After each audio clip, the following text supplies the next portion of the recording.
বাজালে বিনার শব্দে হরিণ নাকি বশীভূত হয়ে জালে জড়িয়ে যায়। শিকারী নাকি ধরে ফেলে। যারা শিকারী হয় হরিণকে ধরে তারা বীণা বাজায়। বীণা বাজালে বীণার শব্দে হরিণ ছুটে আসে আর আগে থেকে জাল পেতে থাকে, জালে জড়িয়ে মারে, মানে ধরা পড়ে যায়। এইভাবে নিজের প্রাণ হারিয়ে যায় শব্দের দ্বারা, বুঝলে? আর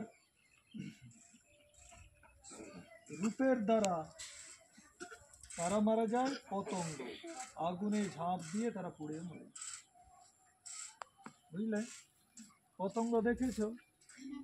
ছোট ছোট পোকা, সেগুলো উড়ে, যেগুলো ফড়িংগুলো উড়ে না, দেখবে রাত্রিবেলা যখন তোমরা আলো জ্বালাবে, আগুন জ্বালাবে, তার উপরে সে ঝাঁপ দিয়ে রূপে আকর্ষিত হয়ে যায়, তারা পুড়ে মারা যায়, রূপে মোহিত হয়ে মারা যায়। তাহলে রূপ একটা বান, রূপের দ্বারাও মারা যাবে। রূপে মোহিত হয়ে দেশ দেশের যুদ্ধ হয়ে যায়, একটা মহিলার রূপে আকৃষ্ট হয়ে যুদ্ধও হয়ে যায়। এরকম বড় বড়